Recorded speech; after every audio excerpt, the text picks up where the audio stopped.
Hey, let's talk about shame with a narcissist. So, narcissists are often brought up with either overbearing parents or parents that were involved in abuse or enabling parents. And they brought up in an environment that didn't feel safe, that they weren't able to feel their emotions, they weren't able to understand certain things as they grew up. And as a result, they're built with a lot of insecurity and a lot of shame.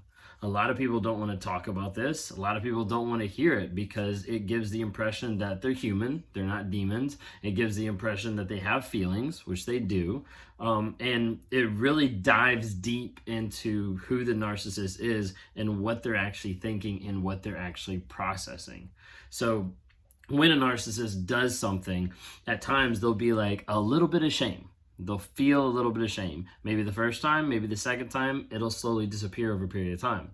Then they'll feel a little bit of guilt, just a tiny bit of guilt, because as soon as we feel that, we won't be able to switch it around. And that's going to be we either lash out in anger or we start blaming another person and or both. So shame often is controlling a lot of the aspects of the narcissist in the day-to-day interactions. So give you kind of an example. If I say something that is hurtful to my wife and she starts crying or she starts having emotion because of something I said, there is a part of me that sees that and acknowledges that I have caused that. Now, when I have caused that, there's a part of me that acknowledges some shame. When I feel that shame, I feel a little bit of guilt. When I feel that guilt, I want to be able to fix it however I can. I want to be able to get away from the problem, get away from that shame and guilt as fast as I can. So the first thing I'm going to do typically is I'm going to blame it on her. Like, why are you upset? You would not be upset if you hadn't gone through my phone. You would not be upset if you hadn't attacked me. You would not be upset if you would just respect me. If you would just, like, all these type of things, I'm going to turn it back around. Okay. Sometimes even a narcissist will go to the place where they even try to apologize. Like, I'm sorry that I came across that way, but you actually ticked me off. Like, I'm sorry that I did this, but they're always going to twist it around. Okay. So when that happens, she's sitting there crying. I feel a little bit of that shame. I feel a little bit of that guilt. I want to be able to get away from that situation as fast as possible as I can. So I'm typically going to blame. Okay. When that doesn't work, wouldn't work because I'm still the cause of the problem. When I blame, then that often will produce another response from her. Either anger as she tries to push back, frustration, or more tears, more emotion. When that happens, it's then once again triggering for me. Because as I come at her with blaming and with anger and she gets more upset, I realize even more in the moment, there's something else that I did to cause that. And what I'm doing is not fixing it, and I can't fix it. That produces a shame. That produces that guilt. That produces frustration.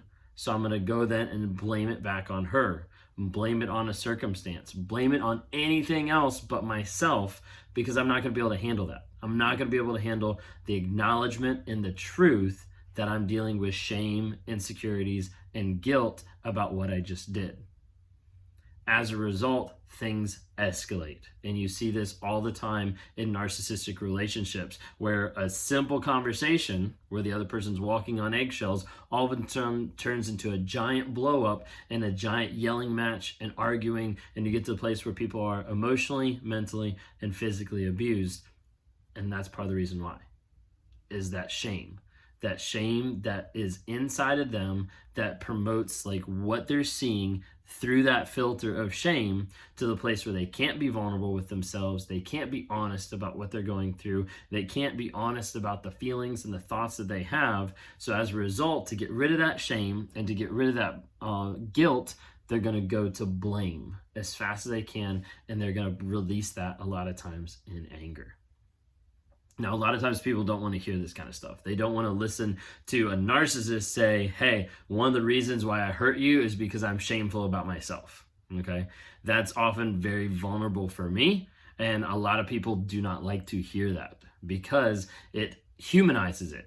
It humanizes it to the point that they can't blame me for being a demon. They can't say all narcs should die and go to hell, like all this type of stuff that like builds up like over time, where people that have been abused and have been in these bad relationships are very hurt. and they're very frustrated and they end up attacking or lashing out, kind of a thing. But deep down inside, in the majority of narcissists out there, they're dealing with a lot of shame. They're dealing with a lot of insecurities. I don't bring that up to say, hey, there's hope. And I don't bring that up to say, hey, yours can change. There are very few out there that are willing to change. There are very few out there that are willing to acknowledge the truth about their situation and get to a place of healing and of growth.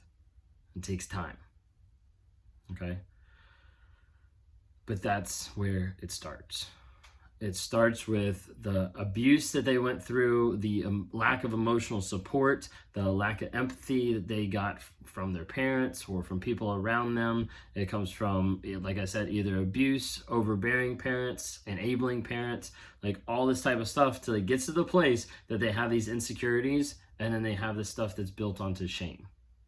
And shame is one of the biggest driving factors for a narcissist of how they interact. Does the interaction seem logical? No. Does the acceleration at times seem logical? A lot of times, no, it doesn't. But in the narcissist's mind, a lot of times what they're processing is that shame and that guilt, and they're trying to figure out, how can I get away from this as fast as possible? Thank you guys for watching this, for listening. Subscribe to my channel, follow me on TikTok, Instagram, and really what I'm on this platform to do is just to try to be able to help people. Try to bring awareness to narcissism and how awful it is, how it destroys lives, how it destroys marriages, how it's destroyed my life in multiple facets, in multiple ways. I'm on here to help promote growth, healing, and change with other people on here. So I talk to people in one-on-ones, talking to them about their narcissistic tendencies or the fact that they're a narcissist, and how do we actually work through that to get to a place to acknowledge it and to find a place of healing and growth. And then I also work with people on here that have been abused by narcissists, and they're in a trauma bond, they're in emotional disarray, they're in mental instability as far as like what they've been put through. And a lot of times they need closure. A lot of times they need answers. A lot of times we need to walk through and help them either break a trauma bond or learn to start looking at what facts they can to see about developing their health and their growth to be able to continue on to be the best person they could possibly be. If you're one of those people who would like to talk more, feel free to check out my website, rawmotivations.com. You can go on there, click on one-on-ones. You can watch a couple of videos. You can go on TikTok, watch a couple of videos that I have on there. If that's something you're interested in, reach out to me, because I'd love to be able to talk to you and be able to help people however I can. Narcissism is real, and narcissism destroys lives. Let's start working on building a better future, helping people that struggle with narcissism get into therapy, and the ones that have been abused by it find healing and hope.